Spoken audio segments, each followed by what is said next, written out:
Okay, so hi everyone, I'm Daphne from WildSpace, and with me I have my team that are all around here, and also Jasvic from OWN. So welcome to Wild Conversations. So what is Wild Conversations? It's actually a very casual conversation that we have over food and drink, so please feel free to eat and drink if you have. And we usually invite a guest speaker to talk about their topic of specialty, and we hope to raise awareness and educate and inspire action for conservation and wildlife and all other causes related to the environment. So we would like to thank our venue partner, Equal. So we are at Equal today and we're participating in their festive Christmas market for lending us their beautiful space. And we also like to thank our videographer, photographer, Kelly, Sean and Ashley right at the back. Thank you guys. So so all this will be posted on our social media. So if you do not want to be on our social media, please let us know. We also collect contributions for our partners. So what we do is that because Wild Conversations is a free to attend event, we try to raise funds for our partners. And today we're raising funds for Equal. So I think we all know what Equal is. They do animal assisted services for disadvantaged communities. So you can contribute through here if you like. And of course, Wild Conversations is free. And if you'd like to contribute to us to continue the good work, you can also please make an indication here. So I'll pass this around and you guys can kind of, yeah. Okay, so let's start. Today we have Jasvic. I'll give a little introduction on who Jasvic is. She is the campaign manager of Our Wild Neighbours, as you can see here. It is an island-wide initiative and a multi-stakeholder campaign to promote human-wildlife coexistence in our city and nature. Jasvic's journey in wildlife conservation and education started when she embarked on an art project documenting wild animals that have died from human activities in Singapore. So her project is actually called Death by Man, and it's actually showcased at Lee Kong Chian Natural History Museum now till April. Yeah, April. Yeah, so if you are free, please head down to take a look. She actively involved herself in volunteering and working with acres, which she'll tell you more about later, as means to better understand the interactions between people and animals and how we can build a better relationship with our wildlife. So yeah, I'll pass it on to Jasvic. Yeah. Okay, hi everyone. So thank you, Daphne, for the introduction. So I'm the campaign manager for Our Wild Neighbours. How many of you heard of us? Okay, a few of you. So we are actually relatively new. We were launched last year on 22nd April 2022, which is Earth Day. So it was launched by Desmond Lee and it consists of all the different nature groups. So these nature groups, they came together and they decided that in order to tackle the issues that we face in Singapore in terms of like having negative interactions between us and our wildlife, it is to educate the people on wildlife etiquette, what to do and what not to do. So this is our goals. It is to promote coexistence and then of course equip the public with knowledge, and we also want to raise awareness on the rescue, rehabilitation and release efforts in Singapore. So works done by acres and MParks. Okay, so don't worry, this is actually a video, but let's skip it because it's actually not very clear.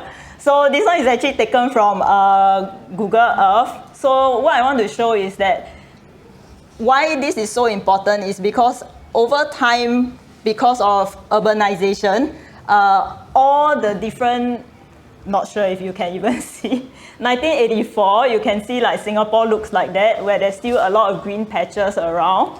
And then last year, you can see that these areas are all urbanized already.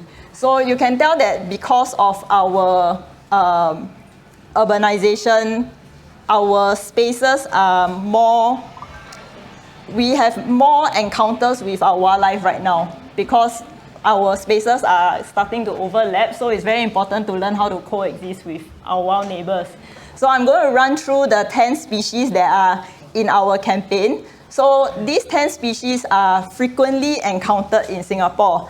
Of course, except the crocodile. So we do have crocodile under one of the list. But that is because we also want to raise awareness that there are such animals here. So I will start off with the long-tailed macaque. If at any point you have any question, just feel free to hop in, raise your hands and ask questions, yeah? Okay, so long-tailed macaques, they are also called crab-eating macaques. So they do eat crabs and they can be found in the mangrove area. They can be very silly, they are very intelligent, they are very curious, they can be found in many different types of areas in Singapore. So it ranges from the mangroves to nature reserve to even urban areas like in your neighborhood. So anyone has encountered a macaque in your neighborhood before? Neighborhood? Yeah, because sometimes there are cases where there is a lone macaque that goes into people's estate. And there's always this one macaque, and then people tend to say like, oh, the macaque is lost. But don't worry, the macaque is not lost. These are called transient individuals. So when they reach maturity, they will actually leave their family to look for another troop to join, or they will form their own troop. So these are the ones that they are traveling along the way, but as they are passing through the neighborhood, they realize that there is free food because there is coffee shop, there is rubbish bin, there are people feeding. So if there's free food, why not, right? Like even for us, if you give me a free buffet right in front of me, I will stay. So that is the idea, which is why we should never feed wildlife, whether it's directly or indirectly. Yeah. So in their troop, there's usually about 20 to 30 individuals in a troop of macaque, and they have very strong family bonds. So even though we see that there are a lot of macaques in Singapore, right? Some people even see them as a nuisance. But we have to realize that we are actually very privileged to have them because their conservation status globally, they are actually endangered. Yeah. So they are very important to our ecosystem because they help pollinate our forests. So like durian, they also eat the durian and they also help pollinate the durian trees around. Like I said, they are very intelligent, so they will observe us how we open food cans or sprinkles or anything along the lines of, so long something that can be eaten, they will try, and if it's tasty, they will eat. So human food is highly processed. There is a lot of sugar, a lot of salt. So it's something that is very addictive, even for us. So to them, it's a new flavor, and they get hooked onto it, and they want more. But it's actually not healthy for them.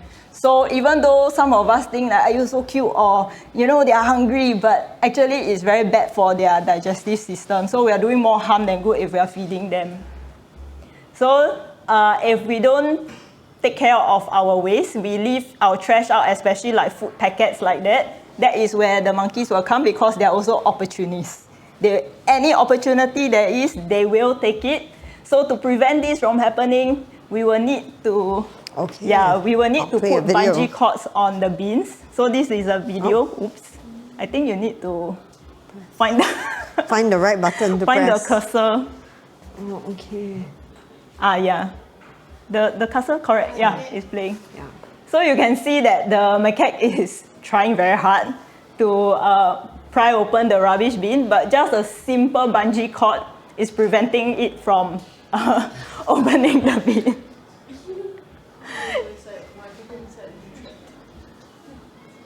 Yeah, so actually there are very simple methods of preventing all these things from happening without harming the animals as well. So we just gotta get like creative. Okay, I think we can.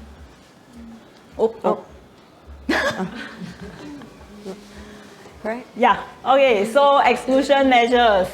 So how do you prevent macaques from coming into your premise, especially those who are living in those landed properties? You may encounter macaques more frequently because you stay beside the forested area. So of course, is to remove the food source and then to secure your bins, either through bungee cord or creating a safety lock mechanism.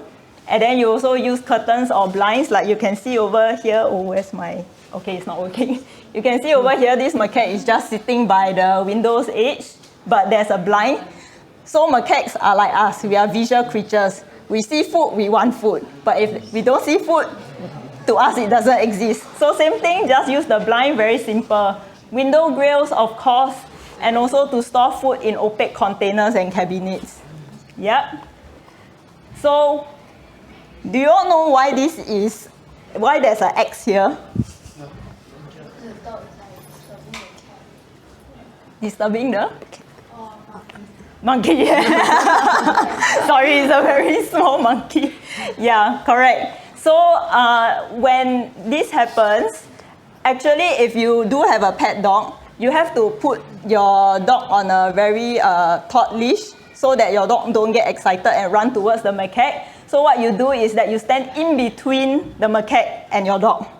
Yeah, so you become the barrier in that sense.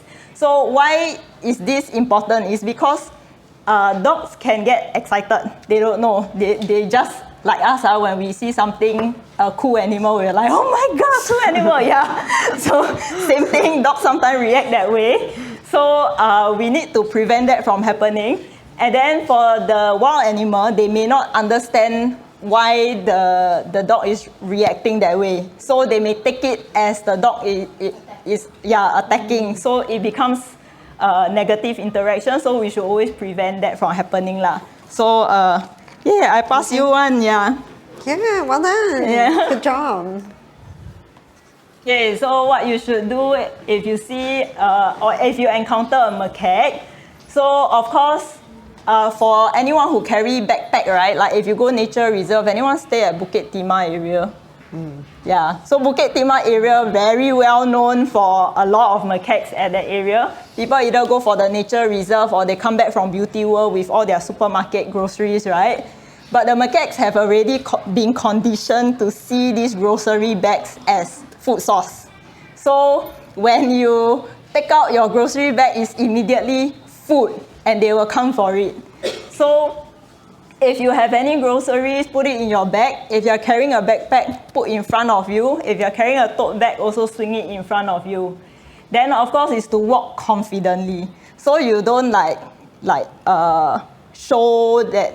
I mean, it's natural to feel a bit worried because you're unsure of the animal, but you don't have to, kind of run away or anything. Just stay cool, stay confident, and then walk past the macaque. They won't actually do anything to you. And of course, to appreciate from a distance, some people like to take selfies with the macaque. Not a good idea. So, and also don't mimic their facial expressions. And of course, don't touch and don't feed them. So these are the facial expressions. So there are 4 facial expressions that are the ones that you should take note of. So one is lip smacking. So lip smacking is quite obvious lah, huh? So this one is showing like contentment, affection within themselves. Then there's the fear grin. So fear grin is not smiling. It looks like they are smiling, but please don't smile back at the macaque if the macaque does that to you. Yeah, because fear grin, like the name says, is showing fear. So if the macaque show you its teeth and you show back, it means that you are also scared of the macaque. Yeah. And then the other one is warning and yawning, which looks very similar, but you can tell the difference from the eyes. So like us, when we yawn, we close our eyes. It's natural. I know it looks intimidating over here, but it's because they have naturally sharp fangs. So it's just how they are. So you don't have to worry, it's just tired. And for warning, of course, is the eyebrow raised, the eyes open, and the mouth open as well. So you just think of it in a human context. It's like, when the gangster see the other person, it's like, you see what I see. That kind. Yeah. So anyone can tell me what the macaque is saying? Come, I got manic. Which one? The second one. This one? Lip smacking. Okay, what does it mean? It means a gesture of affection towards one another. Okay. Then? And we got warning. Okay. Means like they're giving a warning not to desert them. Okay. Then we got warning. Fear grip. It's me or fear grin. So you're basically trying to show you that they're like scared. Yeah, correct. Okay. Yeah. Good job. Okay, so now we move on to the next one, wild boars. So wild boars, they have very poor vision. Yeah, but they have very good sense of hearing and smell. So you always hear like there are articles saying that the wild boar charge at people or attack people, right? It's actually, more often than not, is because they get spooked. So they're actually very timid animals, even though they look big, but they are kind of like scaredy cats lah, you know. So if you can't really see that well, but you can hear and smell, when I suddenly scream for no reason, you will definitely get spooked because that's all you hear. So same goes with the wild boars. When they hear a sudden noise, they will get spooked and they will start running in whichever direction that's convenient for them. So that's where accidents do happen. So if you see a wild boar, please do not scream, do not yell. Just, you can talk, but calmly. Yeah. Don't suddenly like, oh my God, a wild boar. Yeah. Please don't do that. Yeah. And then fun fact is that they are young. They are nicknamed watermelons. Yeah, because of the stripes. So if you go YouTube, right, you search how the watermelons actually camouflage themselves. It's very cute because when the predator comes, the mom will dash off first, leaving her young behind. And then the young will just, because they can't run that fast, they'll just like kind of collapse and blend into the ground. Okay, they will run a bit, but then after that, they'll give up. And then this is what happened in Singapore, where food waste is not disposed of properly. So that's where the wild boars will come out into the urban areas. That's why we see a lot of news reports about, you know, wild boar coming out into neighborhoods, and then we are wondering like, this type of animal live in forest, why is it outside? It's because they are attracted to the smell of food, and like I said, they have very good sense of smell. But we also need to know that the African swine fever, which was a huge concern recently, does not actually it's not passed to human. It's not zoonotic, which means that it only affects the members of the pig family. So there's nothing to be concerned about. It's so long if you see a dead animal like a wild boar, please do not go near it. Contact NParks. Yeah, so anyone can tell me 3 things you should and should not do when you encounter a wild boar? Anyone on this side? Don't shout, okay. Don't walk towards it. Don't walk towards it. Stay calm. Stay calm. Stay calm. Okay, wow, all 3 have Okay. all work Here you together. go. You can pick Thank you. here. You can pick one, and then here, last one for you. Thank you. Yeah, so like they say, stay calm, don't scream, don't yell, observe from a distance, don't use flash photography because they have poor vision. If you suddenly flash at them, they're also going to get a shock because they don't know where that light is coming from. Don't touch and don't feed. Can I ask you a question? Yes. Are wild boars strong enough to... Hey, what happens if you see a wild boar in a car and you flash at it? White one? If you see a wild boar in the road and you flash at it using a car headlight, what's going to happen? It will get started and it will run in whichever direction that it can run towards a car. There is a possibility. We won't know what goes on inside the wild boar's mind. Yeah. But in all cases, like, just don't flash any light towards a wild boar. Yeah. So snakes, my favorite species in the whole campaign. Yeah. So for snakes, we have this famous reticulated python that we've been seeing all across the news. So they are the most common snake in Singapore, and they are also the longest species of snake in the whole world. So they can grow up to 9 to 10 meters. That's the longest they have been recorded. But in Singapore, they only grow up to like 2 to 3 meters because of the lack of large prey. So These snakes, they are non-venomous. They are constrictor, meaning that they cut off blood supply by coiling, and then that's how they kill their prey. But I can tell you, they are very lazy snakes lah. So, before doing this, I was actually volunteering as a wildlife rescue volunteer with Acres. So I have handled this snake before, and so far all my encounter with a python, the python has always been very relaxed and calm and like doesn't want anything to do with me. Like I can be just facing it and it's just looking at me. Yeah. So we are always afraid of snake because of how the media portrays them. But then actually if we don't do anything to the snake, they also don't want anything to do with us because they are solitary creatures, which means that they want to live alone and they are antisocial lah. And if you see one snake, you will definitely not see another snake unless it's mating season. Yeah, then you will see 2 snakes. The second most common one is the cobra, the black spitting cobra. So we have 2 cobra species here. We have the king cobra and we have the black spitting. But black spitting one is the second most common snake in Singapore. You can find around pretty much all over the island. And even though you see some coloration here, right? If it's not standing and it's just flat on the ground, it's just a normal plain black snake.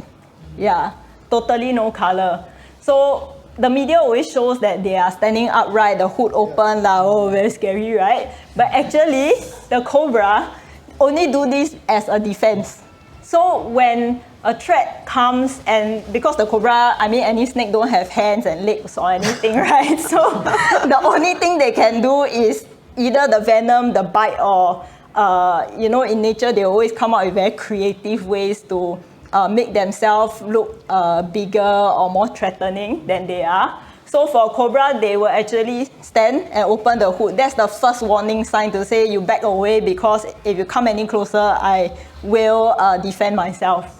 And then the second one, if you still go near it or you still provoke the cobra, which you really shouldn't do, and I don't know why you would want to do that also, it's to hiss. The cobra will hiss at you. Yeah. Then if you still go near, that one very questionable already. The cobra will definitely, the final one is to spit.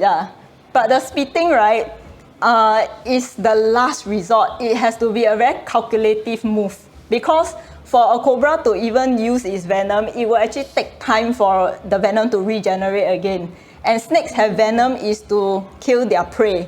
So if they use up the venom, means that they cannot eat. So if you are the snake, you'll be thinking, should I use it for food or should I use it for this person who is just not getting the hint? Yeah. So I will definitely want to use for food, right? So I will try my very best to run away, then use my venom on this person. Then the other common one is the paradise tree snake, also called the garden snake. So very, very pretty snake, lots of colors, mildly venomous, only can enough to kill like lizards or bats, small prey, and they can glide. Yeah. So they are called like flying tree snakes, but they can't actually fly because they don't have wings. So they will actually go up to the top of the tree and then they will launch themselves down to a lower tree when they see like lizards or bats lah, by actually flattening their ribs. And then we have it's a video, but it's okay. Yeah, it's a short one. I can play. Okay. So this one, some of you will know the meme lah. It's the judgmental shoelace lah. So it's this famous snake. So if you don't recognize it, this one is the judgmental shoelace snake, also called the oriental whip snake. So why is it whip snake? Because it's really, really slender. It's like a whip like that. And it's bright neon green. So it's actually very easy to spot this snake at MacRitchie Reservoir, which is nearby here. Yeah, so another question, are all brightly colored snake venomous?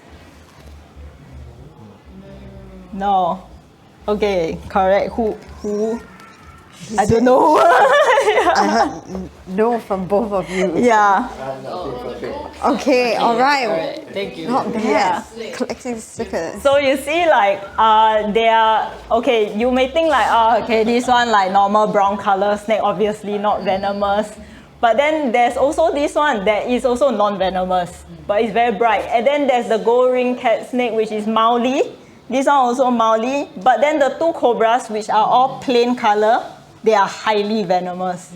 And why you should never, even knowing that some snakes are non-venomous, don't try your luck to handle any snake lah. Because if you are not a trained expert or you cannot identify, and in fact, if you have nothing to do with the snake, please do not even go near the snake.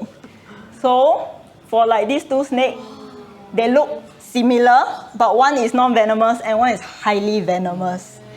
Yeah. So, if you are not able to identify snakes, that can be something very dangerous. Because some people will misidentify or they tell their friend, I know this one non-venomous, which does happen. There are videos where people like video like on TikTok and then they say like hey, this one non-venomous one, no need scared, but actually it's wrong. Yeah. So I have seen, my friend have sent me before, her uncle videoing a king cobra eating a monitor lizard. But in the video, the uncle is telling everyone to come nearer, no need scared because it's a python. So please do not try to do that. So long as any kind of snake or in fact any kind of wildlife, just respect the space. Have a space between you and the animal. So now we have the monitor lizard, we have the Malayan water monitor lizard, and then we have the clouded monitor lizard.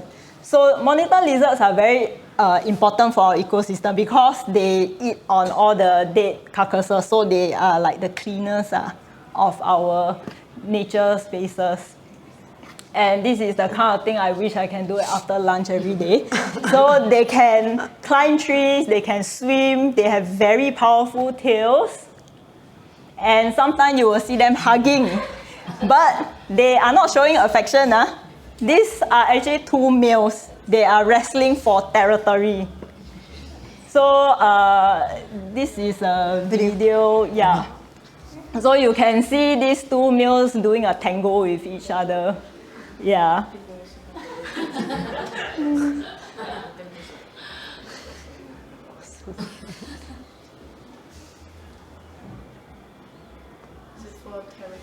Yeah, for territory. I should add in some tango music. Yeah, so in this case, like, you don't have to interrupt their fight. It's all part of nature. Okay. Yeah. Okay, saltwater crocodile. So saltwater crocodile are also called salties, not because they are salty, but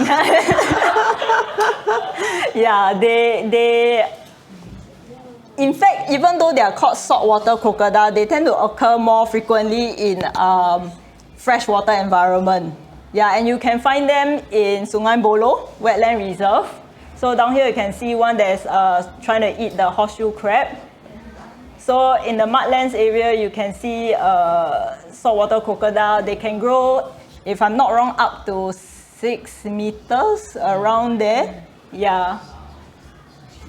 And even though they look very slow, they actually can be very fast in short bursts. So they their hunting method is always to stay there, and then if something comes close enough, they'll just turn. Yeah. And they do come up to the on ground level to actually either bask in the sun or to just, hang around, look at people, no lah. If you were to go in Sungai Buloh and if you see a crocodile by the side, please don't go and take a selfie. There are people who try to do that because it's a cool animal, but you will never know their reaction because, like I say, they can just suddenly turn and snap. So they are not dangerous if you do not go near them. Yeah. So this guy, I think this one was reported in Mothership. Someone actually came across this crocodile, adult crocodile at Sungai Buloh. He managed to walk past the crocodile without any disturbance lah. So if you are afraid, you can always turn back and alert the park ranger. Okay, then we have our furry friends. So cute. Like, oh, so cute. Yeah. So otters, we have two species of otters here. We have the smooth-coated otter, then we have the Asian small-clawed otters. But I'm going to talk about the smooth-coated because they are the most commonly encountered one. Yeah. So even though we see that there are a lot of otter reports in our social media, right? But the population here in Singapore is fewer than 200. Yeah, so if you see the people around this whole event, right, I'm probably guessing that there are, I don't know, 300, 400 people at this event today. Yeah, so you imagine the whole population in Singapore is actually fewer than all of us here. Why it seems like there's a lot of them is because a lot of us take photos of them. So like, let's say me and Daphne, we take photo of the exact same otter, but then we post on our social media, so suddenly it becomes like two otters, but then it's the same otter.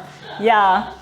So when you see a family of otters, always do not go near them. Stay several meters away. It's okay to take photo, but again, don't use flash. So they are very protective of their young, super protective. So even though we talk about like coexisting with the otters, what to do and what not to do, we also should consider that our litter and our trash do affect them as well. So you can see like different reports. These are only a few. There are way more reports. So you can see like metal wire slicing through the body. Yeah. And then the pup died, the hook in the mouth, and then even, you can't believe it, but this photo is actually in Singapore. So every little bit of trash that we have sometimes get blown or drift off into the waterway, and that's where it affects our wildlife.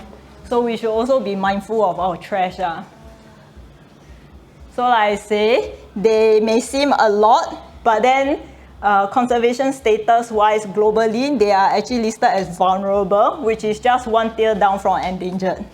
Yeah, so in Singapore, we're actually very privileged to have all these animals in such close proximity to us, and it's very easy to see them. Whereas in other countries, like when they come to Singapore and then they see the otters, the macaques, they are like, oh my God, you have this at your backyard, but why are y'all complaining? Yeah. And then, of course, the otters, we always wonder, like, why do they like to eat koi fish? It's because it's convenient. Yeah, it's not because that they see like, oh, expensive thing I want. Yeah, they are not materialistic. They just see it as convenient. So they are very curious creatures. They run around the island. They search for different things to places to explore. Sometimes they come across like someone's pond, and then the pond is like, you know, it has all the food in the world, why not, right? So they just dive in, that's where they start eating the koi, but because there's a lot of food, too much in fact for them, then that's where they only eat a portion, and then they'll leave. Yeah. So they can't actually differentiate between like wild fish and pet fish, because food is food, right? Then if you want to exclude the otters from your area, especially if you have like pond or maybe your relative or friends are facing this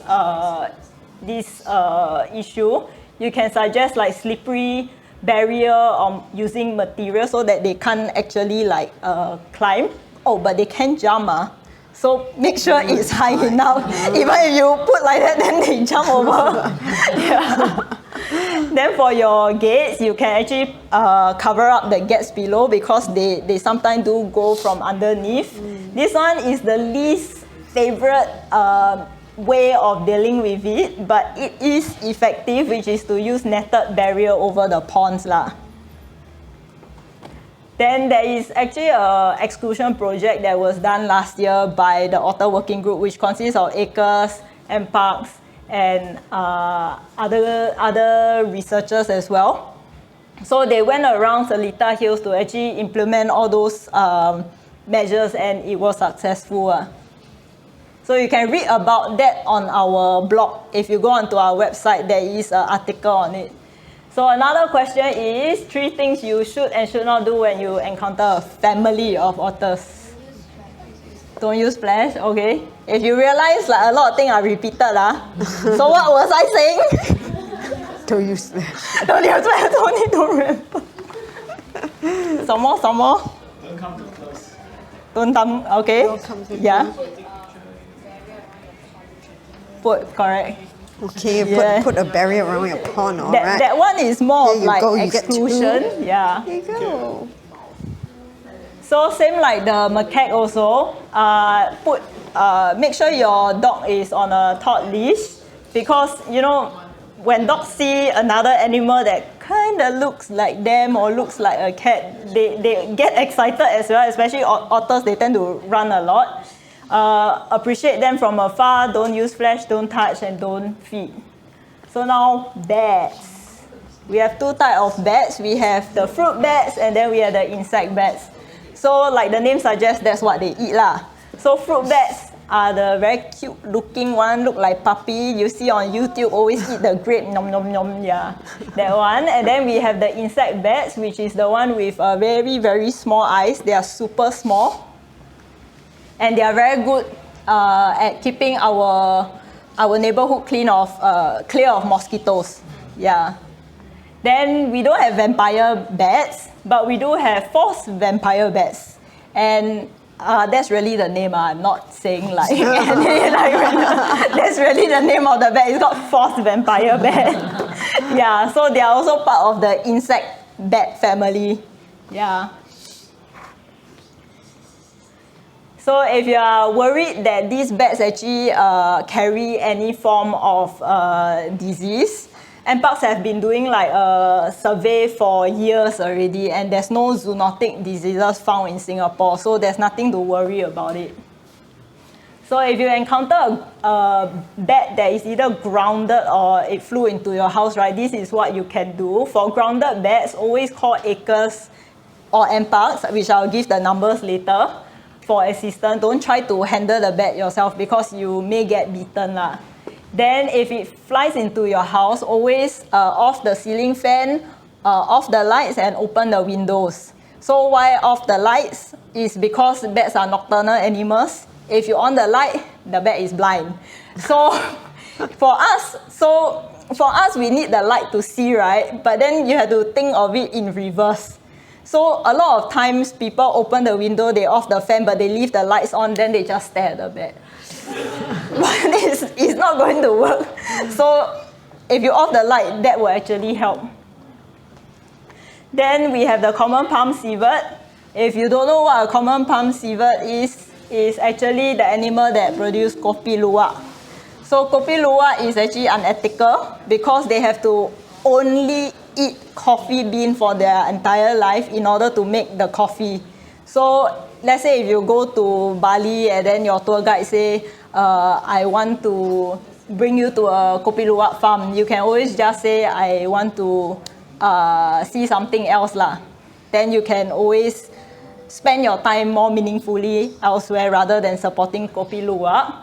So it's the exact same species of the civet that we have here in Singapore. And they smell like pandan. I have not encountered a live one yet, but I heard they smell like pandan. Yeah. So if you don't see any pandan plant around, right, maybe it's a civet lah. But the smell is coming from an anal gland. So I don't know if that's something you will want to smell. Yeah, they are fantastic climbers. They are arboreal, means they live their lives in the trees. And they are young. Sometimes people do encounter them around the area, especially on the ground, right? But because they look super cute, they look like little lost puppies, people tend to bring them home. or they want to call ACRES or NParks for help. But actually, this animal, the mom will sometimes go off for a while to look for food. So the babies will just hang around at that area while the mother is away. So if you actually go and take away the babies, the mother come back is like, where's my babies? You know? So always leave the babies there for a while unless you realize that the babies have been there for more than 24 hours. Then that's where you need to call ACRES and NParks because they may be abandoned. Yeah. So what are the signs that seabirds may be present in your area is, of course, poop. So their poop, to me, is the most cute. It's very cute lah. You can see like it's like little lumps, like berries. Some people even call them bubble tea. Yeah, over here. Not really. And then this one is actually by Dr. Vilma, who she came here yesterday to talk about tigers. Yeah. So it's actually found at her house after the seabird ate a papaya. Yeah, that's why the color is so vibrant. Then of course you can find the paw prints, you can smell pandan, or maybe you can even hear noises in the roof. Most of the time people will call in because of the noise in the roof, the sound. Because the young, they like to actually scruffle around to play with each other, then that's where the noise happens. So what invites these two nocturnal animals is, of course, the fruiting and flowering trees or plants, and then there are roosting trees, especially like banana, where it's like it's a very nice tent for them to hang there during the day. And then dim and dark areas because they are nocturnal, and areas where they can cling on to hang, especially for the bats. So how you can prevent them from roosting in your area is to use magnetic mosquito mesh. It's kind of like a two-in-one thing where you can keep the mosquito out, you can also keep the seabird out. Yeah. And then you can use gunny sack to cover your fruits before you harvest them so that they won't get eaten. And then there's also metal sheets to wrap around pipes that the seabirds like to climb. So this is I also did wildlife management before this. So this is an actual case that I went down at Alexander Hospital where they have seabirds running around the area. So we suggested using this aluminium sheet to wrap around the piping, yeah, and the seabird sightings actually dropped. So if you happen to go at Alexander Hospital, this wrap is still there, so you can look out. And then there's also motion sensor lights, which, I mean, nocturnal animals, they don't like lights, so it's something very easy to install. So long they walk past, they see the light and they realize that, okay, this area is not a very favorable environment to live in. Eventually they'll move to another location. And then to seal off any entry point, the gaps in the roof. But of course, you should only use the mesh for seabirds. If you use this for bats, they are going to cling on. And then you're not solving the whole situation. So for bats, use acrylic sheets. Then we have pangolin, everyone's favorite. Last animal. Around there. Okay. Yeah. Okay, I'll breeze through real quick. So pangolins can climb. Their babies will ride on their mom. So yeah. Cute. And they have super long tongue. So this tongue is actually used to pick up termites, and their scale, right, is actually made of keratin. So keratin is the same material as our hair and our nail, but they are heavily trafficked around the world because people think that their scales have medicinal properties, but actually that's not true. Because it's made of the same material as our hands and our nail. If we think that there is medicinal properties, we can eat our hands and nails. Yeah. So this is one rescue case. And another video. Yeah, this one is actually quite recent. So someone came across a pangolin walking along the street. Yeah. And this is actually what you should do if you encounter, you can always video, it's fine, but don't use flash, don't shine any light. You realize that he never leaned forward to touch the pangolin. In fact, he backed away, and then the pangolin just went along his way. So this is correct. You can always whip out your phone and take picture, but never go too near, never use flash, and don't try to interact with the animal. Yeah. Okay, so the biggest threat that pangolins face in Singapore is the roads. Yeah. Then we have koels. Anyone know the sound? Oh, suddenly so many koels around. That was pretty good. Yeah, suddenly everyone like, yeah. Okay, so koels, right? It's the males that make the sound, not the females. So the males are the black ones, and then the female are the brown ones. They are brood parasites, so they're actually good for our environment because they help control the crow population. So brood parasite means they don't build their own nest. They actually take advantage of another nest. So it's like they will go for the crow's nest, and then they will lay the egg. They will kick out the crow's egg, and then they will let the parent raise their young. So it's like work smarter, not harder. Yeah. Okay, so how you can coexist with them is to invest in noise cancelling earphone. Then also, if you really have, let's say, a lot of koels in the area, you can also drop feedback to this feedback form to NParks.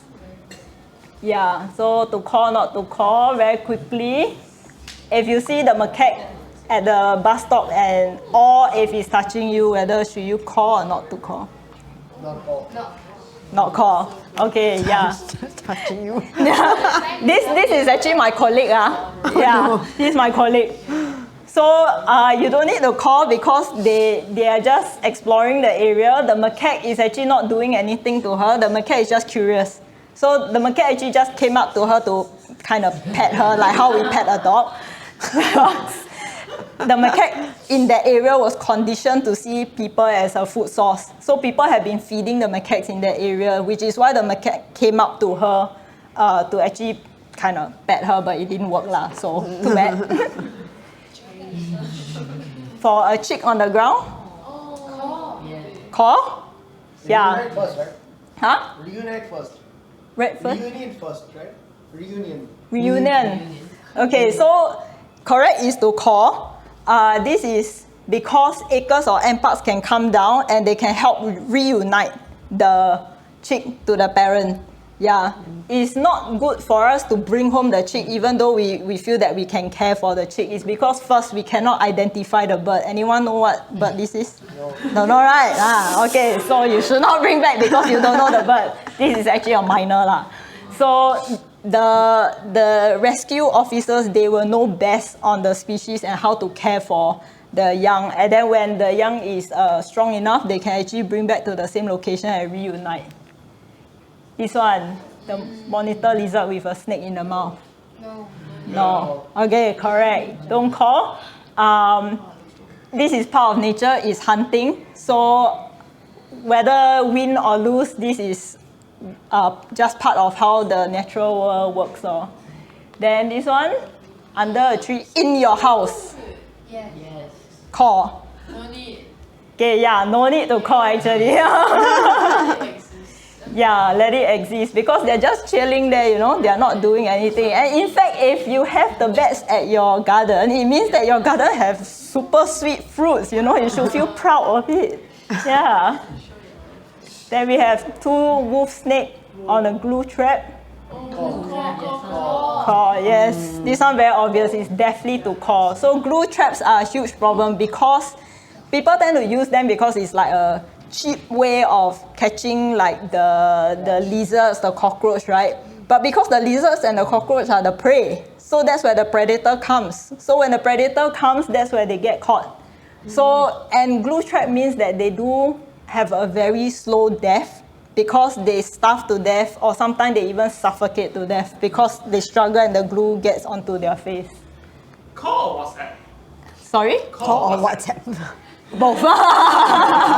You can do both. You can do both. Okay, so finally, I encourage everyone to save the numbers lah on your phone. Yeah, for both numbers, so that next time you don't have to go and Google like what's acres, what is NParks number.